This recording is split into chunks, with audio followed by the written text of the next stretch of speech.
Welcome everyone to Talking with Dr. T. We will be getting started in just a few minutes. Thank you for joining us tonight.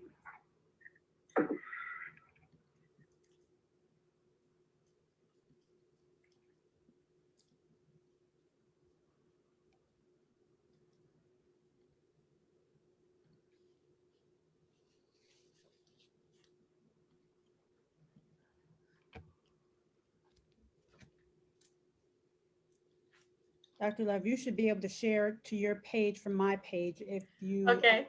if you are interested. Yes, go for it.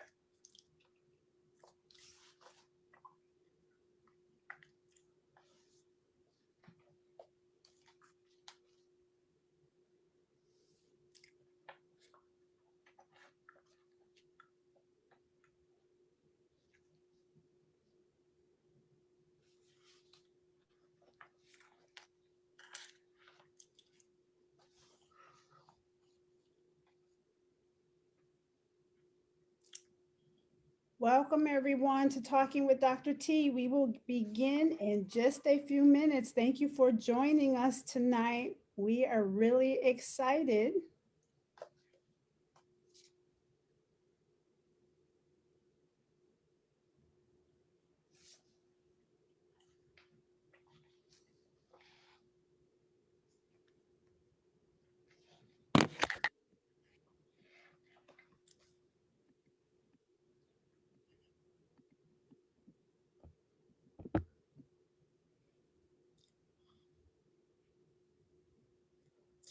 We will get started in just a moment. Somebody saw the flyer and asked us if we were sisters because Oh, we look alike. really? Ah, I'll well, take it. I'll I'll take take it. it too. I definitely will take it.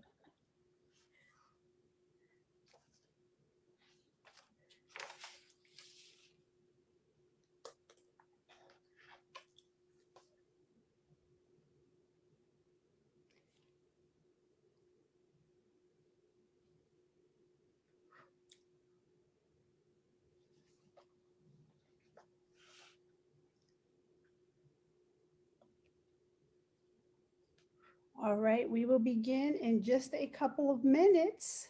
Thank you for joining us. I hope everyone is staying warm around the United States. It's just a little chilly in different locations, and keeping everyone down in Texas, Oklahoma, Mississippi, Alabama, keeping everyone in prayer. I know that some of the systems were not set up for all the snow and cold that you received. Just please stay in contact with people as best you can. If you have to go out to your car to charge your phone a little bit, if you still don't have electricity, and again, just keeping you all in prayer. We will get started in just a moment. Really excited for you all to be here this evening. I'm really excited for all of my guests tonight, and I will share a little bit more about Dr. Janice R. Love in just a moment. Next month, I have Dr. Amy Walker, who is a psychologist, and she will be talking about how to select a therapist, counselor, or psychologist, someone to work with individually or in families and groups. I have Doctors Napoleon and Karen Bradford, and they will be on the show. Just really excited for my next few guests coming up.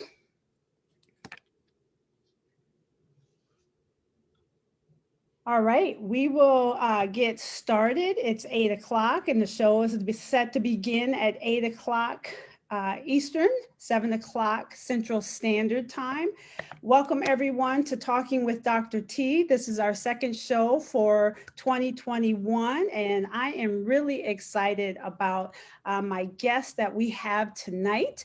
I have to tell you, probably maybe 4 years ago, 5 years ago, I was scrolling through Twitter, and I do quite a bit of marriage counseling and couples counseling. And I saw a book that just stood out for me. And we'll talk about that in just a few minutes. But I said, I want to use this book with some of my clients, talking about divorce and still highly favored. And so I messaged Dr. Love and shared with her that I was going to use the book. I've been following her for years, and God placed it in my spirit during this pandemic to reach out to see if I could have her on the show, especially during this time of the pandemic with relationships, with identity development, with just this pandemic and how it's impacting marriages and self. And I thought this would be a good topic for tonight.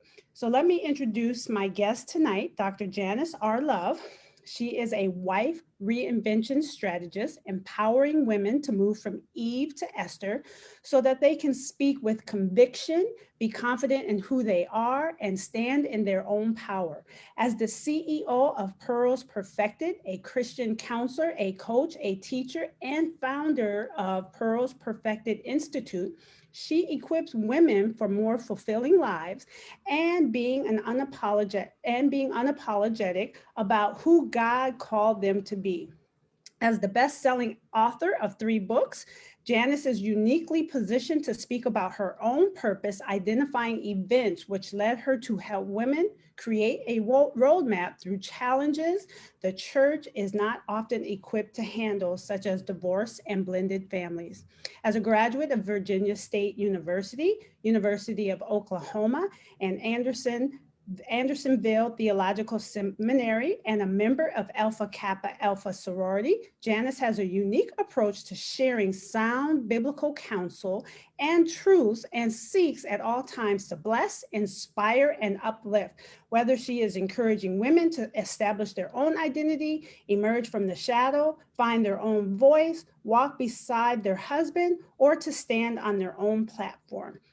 Janice is a breath of fresh air and providing a safe place for women. Connect with Dr. Janice and join From Eve to Esther movement at janicrlove.com. And we'll talk a little bit more about that. Welcome, Dr. Love, to Talking with Dr. T. I am so glad to be here. Thank you so much for inviting me. Thank you for joining us tonight. And so I guess we'll just jump right in. If people have questions, please post them in the chat box on Zoom or in Facebook Live. I will be checking those. But let's just kind of move forward, and let's provide our listening audience with more details about who you are, your professional and ministry background, and about Pearls Perfected. All right. So it's a long story. The story of my life, you will realize it's going to be revealed tonight, right? So everything started, I have master's degrees in psychology. I actually studied a unusual major called biological psychology. And it really is all about how the brain affects your behavior and how your behavior affects the brain. Anyway, I had goals to actually be a doctor over psychology, and I had even had plans to go to med school, right? Because I just felt like I had all these things built up in my life that I could do. I had gone to school, I'd done all these things.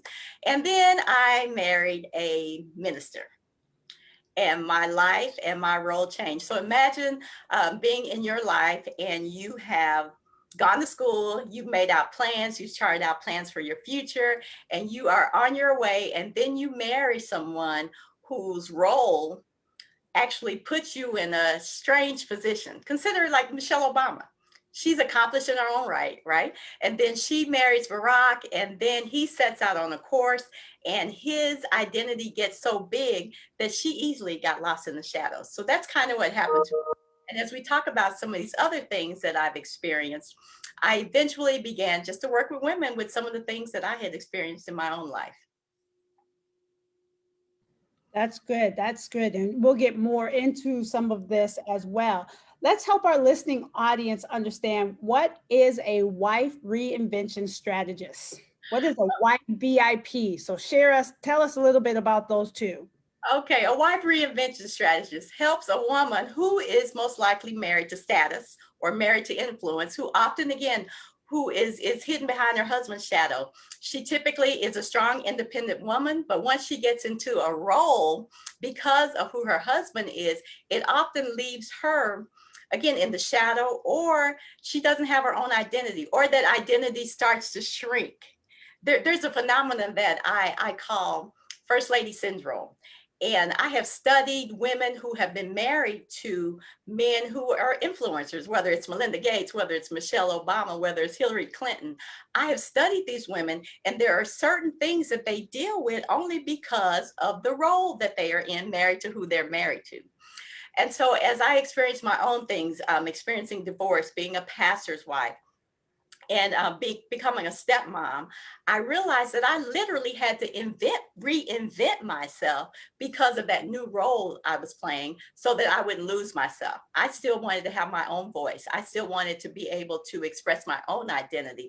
And so what I do is help women who are in this situation, those who feel like they're shrinking. Maybe they feel like that they get judged just because of who they are. And so I help them to reinvent themselves so again, that they can speak their own voice with confidence, and they can be confident in who they are. And again, they can stand in their own power and even stand on their own platform, because many times they have the skills that they need to be themselves and be huge within themselves. Absolutely. That is great. I love that. So let's kind of flip it for a moment. Okay. Do you also work with men, and how can your work benefit men? You know, I don't do a lot of work individually with men, but you know, when I think about Oprah, Yes. we always ask the question, why come Oprah didn't marry Stedman, right? And I think it's for two reasons. Number one, he doesn't want to be Mr. Oprah, right? Okay.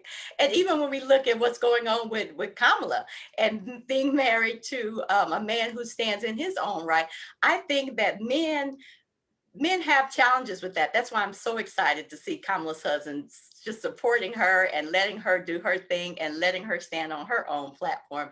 But yeah, so typically if I work with men, it's when maybe my husband might spend some time with a husband who really kind of wants to know what this is all about. Am I like Miss Feminine power and trying to convince women that they that they need to overshadow their husbands? No, every now and then he might have a conversation with a husband. Or we do work with step families, especially when they are in trauma, or they're just getting started out, or even for premarital counseling. So if I work with a man, it's usually with his wife.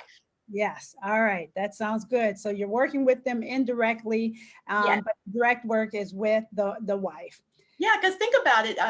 The man gets the benefit of what I do to help their wife. He Yeah. gets the benefit because, again, he doesn't have to worry about her in a sense, right? Or worry that she's being unfulfilled, or that she regrets marrying him. Think about it. If you have been standing on your own, if you have been accomplished, and then suddenly everybody's worried about what you got on versus the brains that you have, right? Then it can only make his life better if she's able to stand on her own and be confident in who she is. Absolutely, absolutely. So we talk about the work that you do. Let's kind of be specific. Could you describe your coaching and counseling services? Okay, so I am a teacher by heart, and I figured out this a long time ago. Whether it was teaching Sunday school, whether it was teaching women, whether it's teaching children, and in my professional career, I've been a lead coach and lead trainer for the organization. So I'm a teacher at heart. Okay. So what I found when I started counseling women, you can only get so much done in a counseling session, right? There's so many tools and other things that you can learn, that you can study. I'm a researcher by nature, and so I gather information. So I have all these tools that I couldn't necessarily do in the counseling session because it would take up too much time. So what I did was develop coaching programs and actually put lessons, activities, worksheets, all these things that a woman can actually do on her own time. And then when she does come to the counseling session, then we can get right down to what we need to work on. So eventually that launched into believing that that courses could actually help women. And so my coaching programs consist of, you have one-on-ones as well as you take classes. You actually go into my school, which I just launched maybe about 6 months ago, and it's still in the works. But you actually go into the school, you take these classes, then we come together for our one-on-one. We see where you are, because the work I do is a lot of introspective work. It's a whole lot of self-work, knowing who you are. The Bible says, know thyself, right? So we do a lot of introspective work, and part of that you have to learn to be able to do that. Absolutely. I love that. And we'll come back and talk about the Institute in just a moment. Okay. All right. So I mentioned at the beginning, I first got a chance to know who you were from one of your books. And so you have 3 books out, 3 wonderful books that I have read: A First Lady's Survival Guide for Stepmoms, Divorced and Still Highly Favored, and Chosen for This: How to Be Married to Ministry and Answer Your Own Call to Serve. Would you share with us just briefly a little bit about each of the books? Sure. So the first book is actually called 1 + 1 = 10, A First Lady Survival Guide for Stepmom. So again, my husband and I got married, and believe it or not, we are a blended family of 8 children. 8 children. I donated 2 and he donated 6. So imagine the challenges that we face. And again, my husband's a pastor as well. Okay. So imagine the challenges we face trying to blend our families. We couldn't just do it in the background. We had to do it in front of an entire congregation, really in front of an entire city and community. And we got into this thing, and it was like, oh my God, what on earth have I done? And, thinking about, how I had been, on my own, my 2, we were just fine. And then I married into this situation. And there were times, Dr. T, that I was like, I don't know if this is going to work out. So I started journaling. Eventually, what I did was found a program where my husband and I could go get certified to be step family coaches. And we learned so much. We learned enough to come back and, number one, help ourselves, right? And then other couples started realizing how we were doing, and churches started inviting us. And so it launched itself into a ministry. But that book is all about how to be a stepmom and not just survive, because it is one of the most challenging roles. If you look at the statistics, 2 out of 3 remarriages fail. So it is more than a challenging thing. And if you ask some women who have gone through this process, whether or not they would do it again, some of them would say no, because it is such a complicated process. So anyway, I wrote the book, 1 + 1 = 10, telling our story, and eventually, again, start working with women to help in that area. So as I wrote that book and told that story, I really felt God leading me to go back and talk about the divorce. Another interesting fact about me is that I married and divorced my first pastor husband twice. So that within itself already tells you the things I went through, okay? Because again, I married and divorced my pastor husband twice. So here I was in a situation which the church doesn't want to deal with, right? And my husband at the time wanted to keep his job, right? And so I, in some eyes, could have been easily labeled Jezebel or whatever, because I chose not to be in that marriage. So I went back and wrote a book about what it's like to experience divorce in a church setting and what I went through. And I am not one that tells women to go out and get divorced. I want to squash that right there. I am not one that believes that if there are challenges in the marriage that you need to run out and get a divorce. But I know these things happen to me because of what I'm doing now, and God used my pain to be able to bless somebody else. So I wrote that book. And the first 3 chapters actually talk about why you should stay together. And I hope that has helped some of your clients if you've been using it with. So that's that book. All right. So that's Divorced and Still Highly Favored. And then the 3rd book actually stems from when I married my second pastor husband. Okay. So get this. Okay. I've been married to a pastor twice. Get that. All right. Okay. And so when I had already decided I was going to write a book for pastors' wives, but it just couldn't get done. And it's all because of the approach I was going to take. I was going to tell y'all, the women who were married to ministers, how to do it right. And the Lord just would not let me get it right until he opened my eyes. And I saw an article that said that pastors' wives were lonely. And I was like, oh, them poor girls, I need to help them out. And then God had to remind me, you used to be one of them. Then I remembered the statement that my former husband had said to me, was that he wished I was more like another pastor's wife because she was a perfect wife. And that cut me to the core. But I had to help women to realize how they can find their own calling, even when they are married to ministry. Because sometimes we feel like our husbands are called, but we don't have our own calling. So that's what that book is about. And that's pretty much my life story, all three of those books. Absolutely. And they're wonderful books. And I apologize for getting the title incorrect. Oh, that's okay. Yeah. Let's go to Divorce and Still Highly Favored. So Okay. a couple things I like, and I have used the books for couples who had been contemplating with the hope that, because I come from a hope-focused marriage counseling approach as well. And so you have a section on, have you tried everything? Have you tried going to counseling? Have you tried to talk to pastors? Why is that important, especially within the church?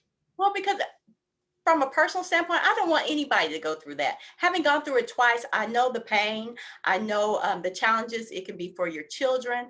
And so I want everybody to do everything they can. And then go to God with that too. Do everything you can to make it work. There's a reason why you got together in the first place, right? So there could still be something there. And then just the challenges of life coming in, those things, God can do anything. Right? So I always want them to try everything possible and look to the Lord to see what it is that he wants you to even try. So I am so thankful that I have had women order that book and they said, you know what? I didn't have to go through it because they stopped at chapter 3. Yes. And I am so grateful for that. That's phenomenal.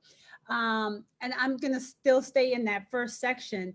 I often hear two things you talked about. Christians get divorced? Really? And isn't divorce a sin? Tell us a little bit more about those two. You know, for a lot, when I was growing up, people didn't talk about divorce. People did not talk about it. And even in my own life, my mother was divorced and we didn't even really talk about that, right? I was like grown and in my 40s before me and my mom had a conversation about what she had dealt with, because it's kind of a taboo. And then when you're dealing with leadership as well, there's some denominations who say leaders can't serve if they've been divorced. Right? If they are remarried or whatever, they'll say that they can't serve. So the Bible talks about divorce, but again, we often are so busy looking for, again, it being a sin and a big sin, right? And we're ignoring all the other things that are going on, right, in Christians' lives, and we put people in a category if they've been divorced. And women most of all struggle with this, right? And then imagine me. The first time you say, okay, it could have been a mistake. The second time you start asking, okay, what's wrong with her? What's she doing, right? And so it's just been such a taboo.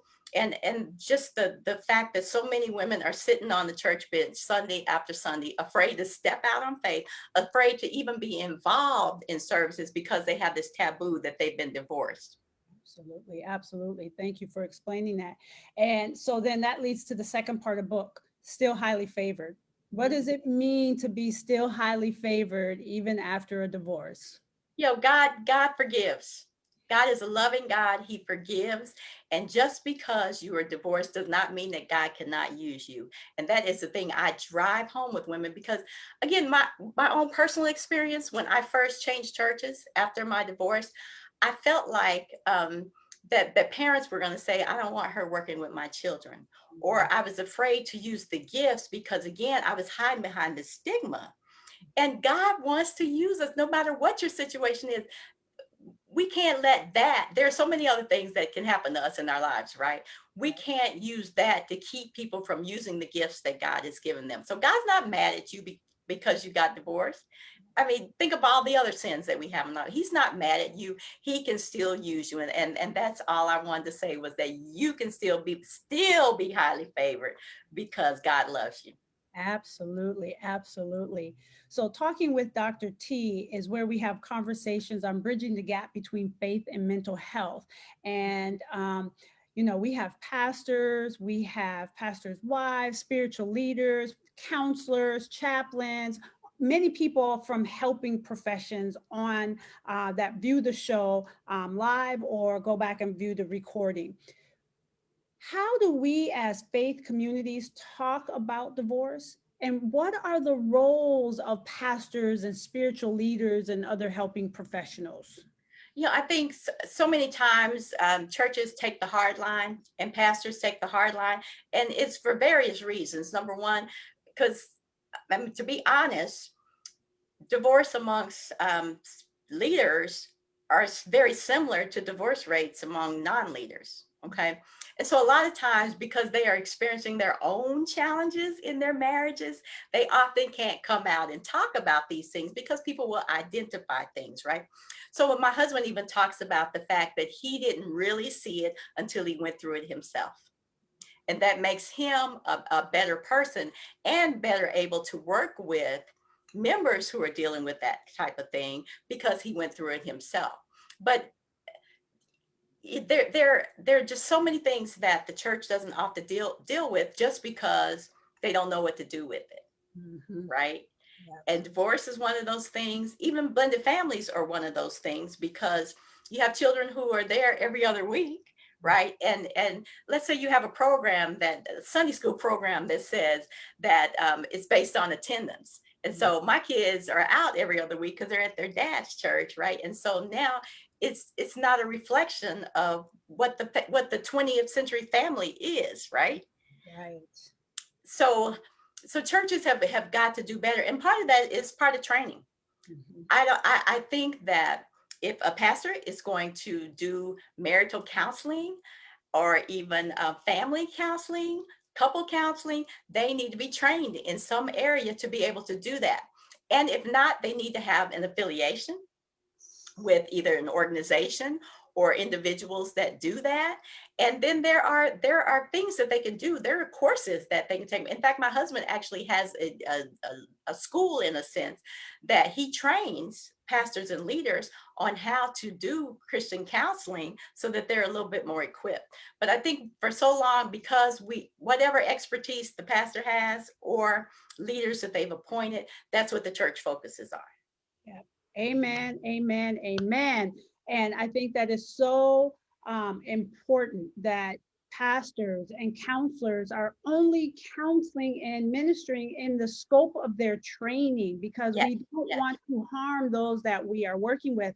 And just like you said, have an affiliated relationship with counselors in the community, or if your church has a counseling ministry and they have counselors who specialize in marriage and family. So I really appreciate you reiterating that and highlighting that. Oh yeah, because my husband and I, we're both Christian counselors. We're both trained Christian counselors, but there are situations we know that we can't handle, and so we will actually refer out. We have an organization that I serve on the board that we will refer people to, and again, if and other psychological professionals, LCSWs or whatever, we will refer if it's something that we are just not equipped to handle, or it's too close to us. Because Mhm. again, our members a lot of time come to us for services, then we just refer it out. It's you gotta take care of your people. Absolutely. So I want to talk a little bit about transitioning to being blended family and stepmoms, divorce, but also answering your own call. These can be emotional and they can impact a person's mental health. And you talk about self care in all three books. Say a little bit more about this topic. As an independent woman, you try to act like the things don't bother you, right?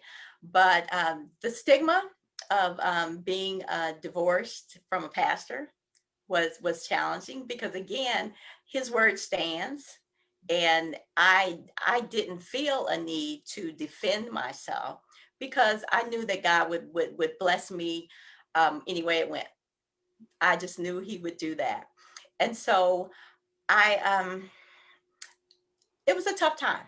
It was a tough time, and God gave me that time to heal. And journaling for me is really what brought me through, especially going through the divorce period. Because who could I talk to? I Mhm. didn't have anybody to talk to.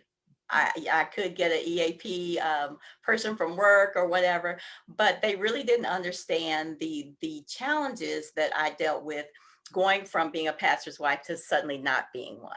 Okay, and having done it twice, so you know how they are in the church. Everybody talking about you, right? So you got to deal with that. So that was a difficult time, and I wish there had been somebody like me that I could have gone to when I was dealing with those things. And then the step family thing, that's a whole nother ball game, because again, children's lives, who children are typically 2 years behind their parents. Okay. So when we married, after dating for 3 months, okay, then especially my husband's children, they were behind, right? And they weren't ready to have a stepmom. They weren't ready to have anybody in their life. And some of the things they say, it's out of pain for them. So for instance, since my husband's a pastor, I get a parking space at church, right? And we were pulling into the parking space one day, and my stepdaughter saw the sign that said First Lady, and she asked the question, why does that say First Lady? She's the second lady, because my mom was the first lady, right? And that wasn't intended to harm, but you just get crushed to the bone, because as a stepmom, the one thing you do not want to hear is she's not my mama. You don't want to hear that my mama said this, my mama said I ain't got to do nothing you say. You don't want to hear any of those things. So just the emotional things that went along with that. And again, journaling was my answer, because I couldn't talk to anybody about that. So that's why I sought out. I read every single stepmom book I could find, because I'm a researcher, and I could learn something by books. I sought all that out and realized that I needed to take one step further and get trained. And that's what really brought us through this. Because if we hadn't got trained, girl, I can't say what would happen. But thank God he directed us to go to the Step Family Foundation, and we actually got certified. So that's a challenge. But then when I look at the lives of pastors' wives, so the church itself can often have women in certain places. They can't move too far out of the box, whether that's being in leadership positions, because a lot of churches are primarily led by men. Mhm. Okay, so coming into the first lady role, again, oftentimes people will judge you based on the previous person, or judge you based on what they think you should be like, all these expectations that they have. They can walk right by you and not see you because you're invisible, to get right to your husband. There are all these things. And then again, just the fact that my husband had experienced divorce, and we ended up getting married, then that added some more onto it. So the stress, girl, and then having to sit up in church when people talking about you, sitting up in church knowing that God, only God could have brought me through some of those challenges that we actually dealt with, just from being a pastor's wife in a new situation, a new pastor's wife, even though I knew the role, Mhm. but being in a new environment was a challenge. But again, God, uh, Yes. he fixed it, and I'm here to tell about it. In fact, here to try to help somebody else never go through the challenges I went through, or have that safe place where they can talk about those things, because that was part of the issue, not having that safe place. Right. And not having anybody to talk to brings loneliness in, and all the things that go along with loneliness can lead to depression, can lead to anxiety, thinking that everybody's talking about you. It's just a number of things. So you got to have that safe place, and got to have somebody who understands the role. Yes. I am so appreciative of you being that person that's willing to be transparent, share her story, but also to be there to counsel and minister to others. I'm a true believer that God allows us to go what we go through heals us and puts us back into those places to counsel, minister, and teach everyone. So I really appreciate, just kind of being that model to do that. So let's talk about the pandemic and the impact of pandemic on marriages and relationships. What have you noticed are what changes have you noticed? What are some of the common issues you've noticed with couples and marriages during this pandemic? I have seen, Dr. T, I have seen the full range. I have seen some that because suddenly they were forced to both be at home together, that now they can spend more time together. Take my example. My husband used to be at meetings practically every night, right? Or he'd be running all the time, having to go to all this community stuff, having to do church stuff, having to do all this stuff. And we actually get to spend more time together. Now, if you don't enjoy one another, that can be a whole nother problem, right? Because there are some couples who need to infuse other people in order for them to survive. So I have seen a little bit of both. So I've seen more counseling clients who are really struggling and realizing that the foundation of their marriage is kind of shaky. Okay, because they are not used to having to be around each other, and they've usually filled that space with children or something else, going out and doing their own thing, and they're having a lot more challenges, and they're asking themselves, who is this person I'm married to? Because now I got to spend more time with them. Then I've seen those who suddenly, because if the husband, for instance, is now at home working and he doesn't separate home from work, and now he's spending a lot more time doing work related stuff, and now she feels a double whammy of being lonely and not feeling like she doesn't have her own thing to do. So she's looking for something to do, or maybe she says, well, maybe I'll take a part-time job, or maybe I'll take a class, maybe I'll do this, because she needs something to feel she needs to feel fulfilled, right? And it's a perfect time to do it when you have more time than what you would have on a normal basis. So I've seen the full range. I've seen some couples divorce during this time frame. I've seen that happen, and I've seen some people rekindle their marriage. So it's a full range. Yeah, it is.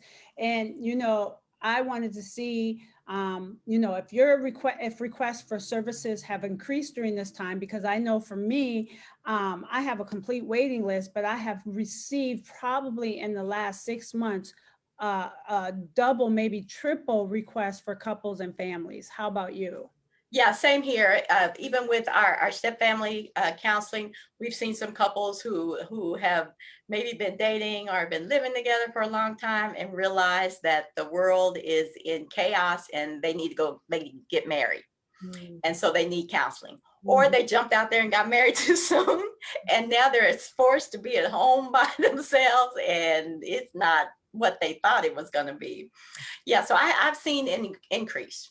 Okay, but at the same time, I've seen, because especially for my coaching business, because this is a good time for women to take an inventory of their lives, where they have been, where they're going, and perhaps look at that. You know what? I'm married to the man of my dreams. I'm happy in my marriage, but what about me? What about me? I went to school for this and I'm not doing it. Or I know God has something for me to do, but I just don't know what that is. And I'm afraid to step out and do something because I don't want to make a mistake, because it can influence my husband's life. Right. When I think about Michelle Obama's book, and this really did it for me, when I read that she would literally have to say to herself in the morning, I can do this. Yes, I can. Because think about all the confidence that she exudes. And because of the role that she had been put in, she lacked confidence about whether or not she could do it. And she had to build herself up. And she couldn't necessarily tell anybody about that while she was in the role. She had to wait until she got out of the role. Right. So, we talk about the services increasing, the type of kind of challenges that have happened during pandemic. I know you've had to do more with less. So you do quite a bit of groups and classes. So tell us a little bit about Pearls Perfected Institute, your master classes. So I originally started out by putting my master class into a program, an actual system. There are course systems out there. So I did that, and it was just so much easier for my clients. Because again, if I needed to schedule an appointment on a Thursday or a Tuesday evening or whatever, and they weren't available, they could literally go watch the class, and then we could come back and talk about, do the homework, because I do assign homework. I'm a teacher, right? Yeah. So I assign homework, and that homework lets them do that self-introspection. So being able to do all that more efficiently and actually a better value to the person makes all the difference in the world. So even now when I am counseling clients, I'll send them to a class I might already have loaded in the system. Right. And then they can go and get that information. I save them a whole lot of time, because if you had to end up going to read 10 or 12 books or getting information from all over the place, then you're going to be confused. You're going to be weary. You're going to say, just forget it. But I combine all that into one place, and then they can go there and take the classes. So when I do classes, I typically try to launch people at the same time, because I want other women to realize, hey, I'm not out here by myself. You know what that does for self-esteem once you realize that you're not the only one. So, and again, because I serve women who are married to influencers, they have a certain amount of anonymity that they don't want other people in their business, because it can affect their entire lives. So I invite people, but really by invitation only, because I need to know that this is the right place for you, because there are women who have a lot to risk, a lot at stake to have that development. So again, it's a place where you can suddenly find out that it's not just me, and it's efficient and convenient for a client as well. So I love that school concept, and I'm actually going to start growing it more. My whole vision when I started Pearls Perfected Institute was that I wanted it to be the place where women could go take classes about things that matter to us. Right? Where you can't go to a seminary and get those things right now, right? You can't go to any school in the land and get those things, right? So that's the vision that I have, and even inviting women who want to be instructors in my school, right? So I want this to be a school, the place, the premier place where women go to get knowledge about being a woman. Yes. Being a Christian woman, being a wife, being a mother, whatever it is, I want that to be the place. And of course, I don't have expertise in everything. So my goal is to bring other instructors who have that talent, like you. I want you to have a class in there one day with what you do with your couples. I love that love and basketball thing. Remember we said God is up to something. Yes. So I expect to see Dr. T in there with her own class. And again, from a perspective that also blesses you, because we do charge for the classes. Nothing outrageous, right?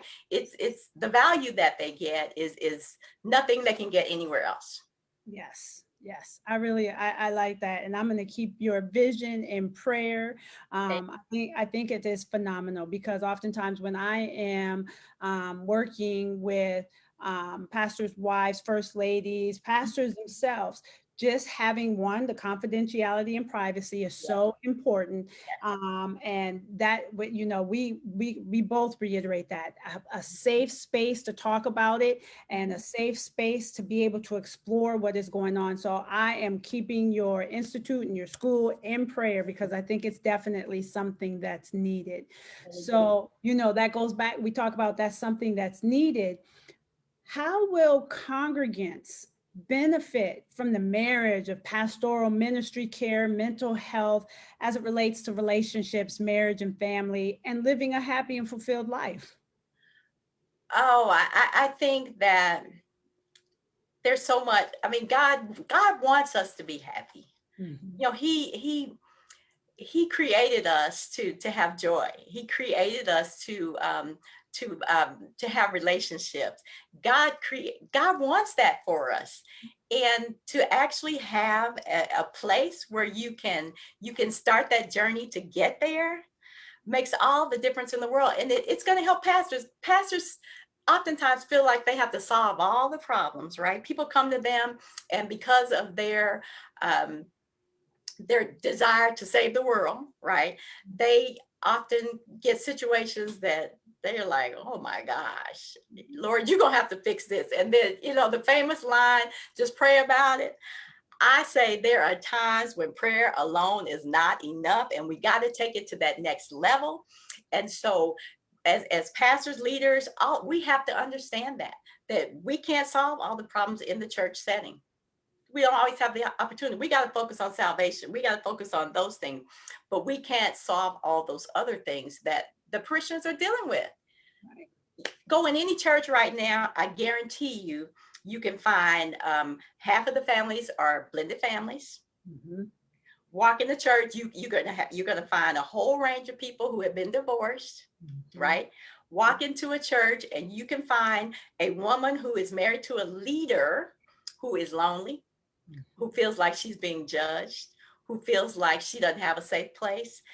They're just so I am just so thankful that God is using me, and I don't even feel like I deserve to be able to do this, especially where I came from, but he's letting me know that he's going to use me, the pain, the challenges, the things that have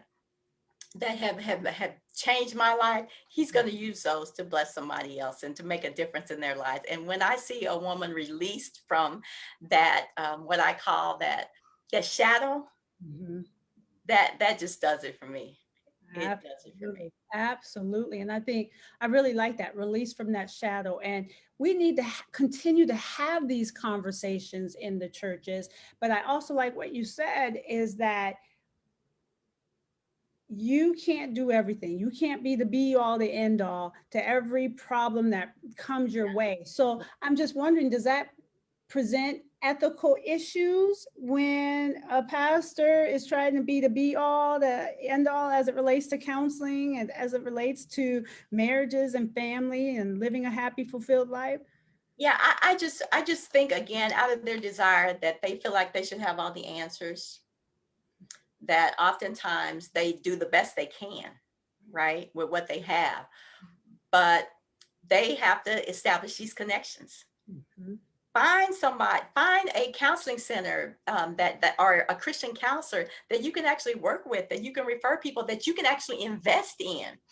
I think churches should be able to provide a stipend to organizations that counsel their members. Yes, I love that. I think they should send people there and even help cover some of the cost of it. That's ministry.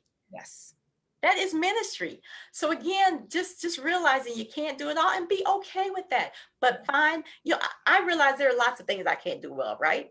Mm-hmm. And so what I have learned is find people who that is their strength and use them. Quit spinning my wheels trying to do everything that God didn't equip me to do. And pastors and leaders have to realize, especially when it comes to people's lives, that we can't play with that. Give it to somebody who can handle it, and seek out that person. Absolutely. And I appreciate you saying that, because that's something we've done at Mount Airy Baptist Church in Pittsburgh, mm-hmm. Pennsylvania.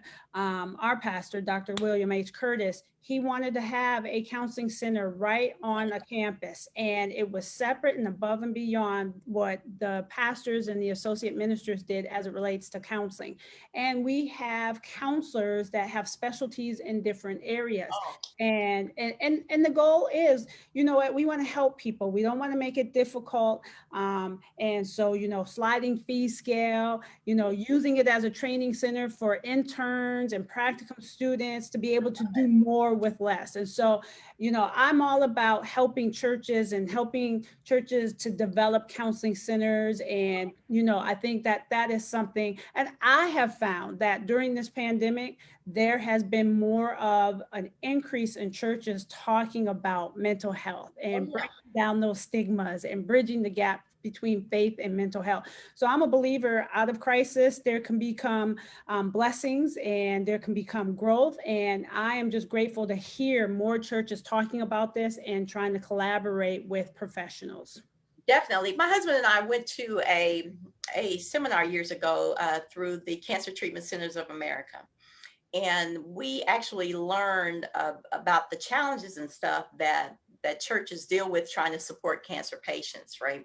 So we learned all these things and came back and started what we call the cancer care ministry, but it has exploded into more of a health and wellness ministry. So we talk about mental health. We talk in May and Mental Health Awareness Month. We have somebody come talk about depression. We have somebody share who has experienced it and who is willing to tell their story.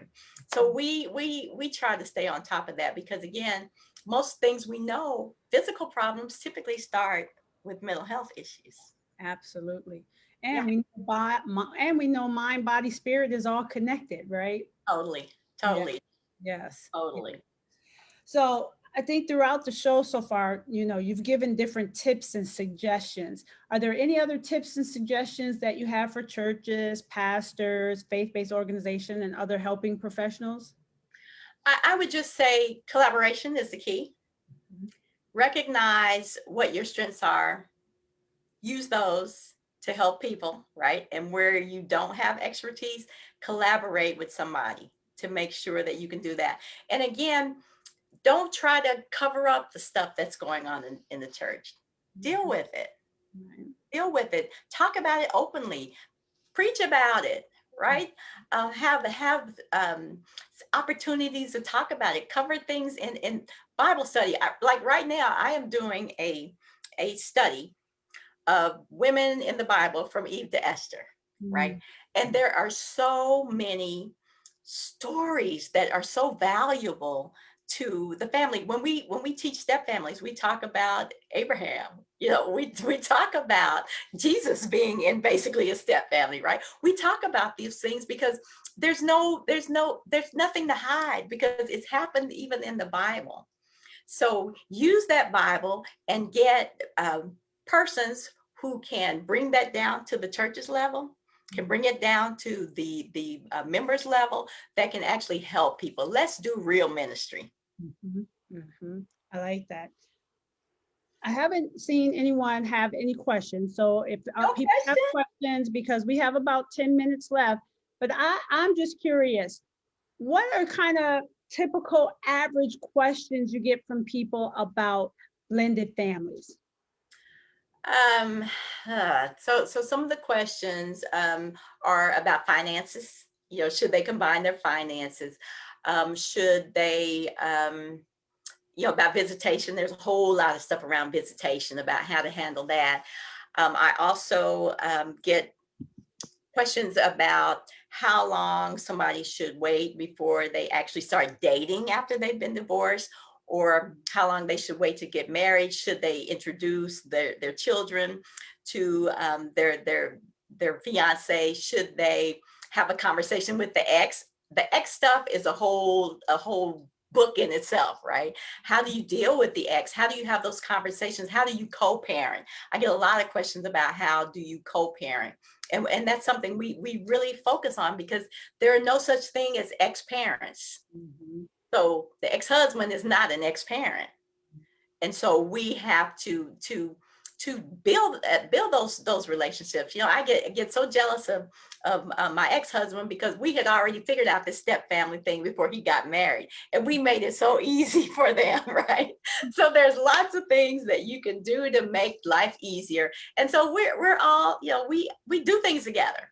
We don't try to exclude the exes, right? We do things together. So graduations, weddings, and all this stuff that you got to do when kids get older, that we do those things together because we want to show a united front, even though we are not together. We want to show a united front for our children. And our children, my daughter, she has told me several times, "Thanks, Mom, for working with Dad to raise me." And it just gets me every time because I was just trying to make sure she was home.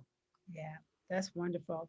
That's wonderful. What typical average questions do you get about divorce?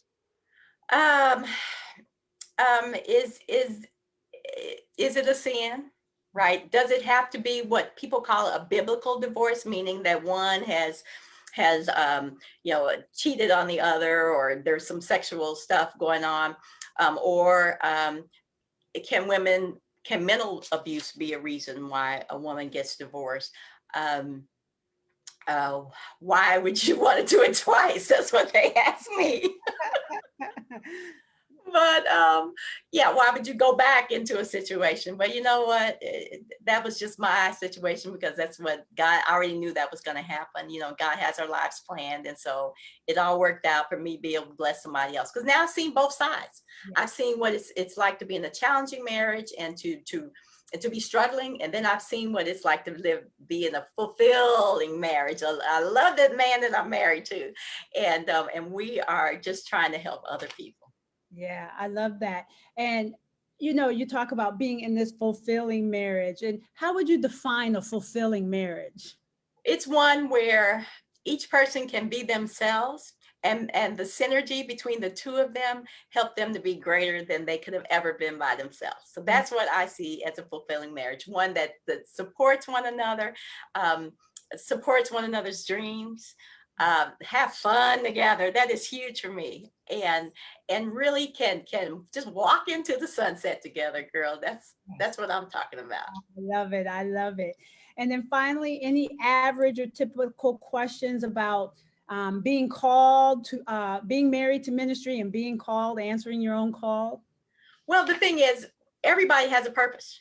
Everybody has a purpose, and that purpose is used to bless somebody else. So don't let the fact that your husband's purpose seems so much bigger and so much more holy, or just so overwhelming. Don't let that think that your role is just to support him. You too have a calling. Right. So again, whether you're a pastor's wife, whether you are, again, married to influence, because it's not just pastor's wife, it's women who are married to men who are big within themselves, and they are on a path to greatness, right, in their purpose, in their passion. And you feel like your only job might be to support him or to support the kids so he can do his thing. You too have a purpose, and I want women to be able to find that. You don't want to go back 30 years from now and not have done what God created you to do. Absolutely, absolutely. I'm just going to read a comment. Kimberly Pope said, Pearls Perfected Institute helped me and gave me the confidence to stand on my own platform. Thank you so much for that comment. Oh, thank you, Kimberly. Yes. So, as we kind of come to an end, we have about 9 minutes. Is there anything else you would like to say that I have not asked about? Well, I'm interested in this whole thing going on with Kamala, right? Yes. And it just does something for me to see her. She's standing on her own platform, right? Nobody cares about what she wears. In fact, what she wears has been an icon. And if you look at the difference between how people treated Michelle versus how they're treating her, right? Mm-hmm. That's the difference that I want people to see, that we have to let women stand on their own platform and celebrate them for who they are, not because of who they married to. Right. I'm loving Michelle right now. She is doing her thing. Absolutely. And she is letting everybody know the gifts and everything that God has given her, her purpose and all this stuff for kids. In fact, I saw today that she has another book coming out for younger readers to read her book, Becoming. So I just want to talk about these women who are setting the stage for us, who are doing it. And I love it. How do you feel about all this stuff going on with these women doing their thing? I love it. I love it. And it is so to see women out there doing their thing, we can empower those that we're working with, that, the sky is the limit. And so we have other models that are out there showing the sky is the limit. Exactly. And so I just love it. And what I love about it is that their spouses, their significant others are supporting them and not intimidated or not feeling like they're not in the role of and being in the forefront. So I really appreciate seeing these men support their wives, and that can happen. I know, and that's what's so exciting for me, because sometimes women think that their husbands aren't going to support them if it doesn't have anything directly to do with what they're doing. Mhm. But they got to let them step out there. They got to give them that. They got to encourage them, Mhm. and let them do their thing and let them shine. Perhaps this is your moment to shine. Isn't that what that's what cousin Mordecai said to Esther? And That's so right. women go from being Eves, where you felt like you didn't know what you were supposed to be doing. That's why you ended up with that snake, right? To being Esther, who knew exactly why God created her, and how everybody got a chance to benefit from that because she was in the right place doing what she was supposed to do, why God created her, and then look what happened. So I'm all about women becoming Esthers. That's what I'm talking about. Absolutely. I love it too. I love it. So, all right. How can people find you? Social media, website. Oh, I am everywhere. So if you go to Instagram, you can find me at the First Lady Coach. I'm on Instagram. Uh, I'm also on Facebook. So if you want to be a part of my group, you can actually just go to wifevip.com. You can be part of my private Facebook group. My website, you can find me either at janicerlove.com, janicrlove.com, or you can't remember that because people forget the R sometimes, right? Just go to thefirstladycoach.com and you can find me there. If you're interested in Pearls Perfected Institute, also, I can tell you a number of ways to get to me, but if you start out at my website, that's the place to find me. Also, right now, I am doing a From Eve to Esther series. Every 2 weeks, I am coming out on Tuesday nights and doing a From Eve to Esther series where you can learn about my proven, what I call Esther development model, my purpose development model, where I am teaching about that and how various women in the Bible actually went through this model, right, to become successful. So you can join on that by going from Eve to Esther.com. You can join in on my master classes that I'm having. Yeah, my master classes that I'm having every 2 weeks. It's free. So come on out here and have some fun. We have some fun on those. Yeah, absolutely. Absolutely.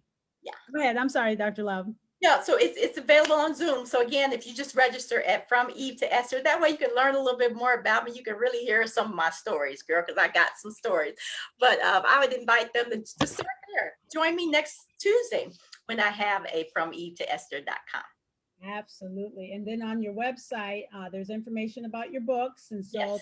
get Yeah, the they're on Amazon. They're on Amazon. In fact, you can find those pretty easily. Just go to Janice R Love and you absolutely can find them.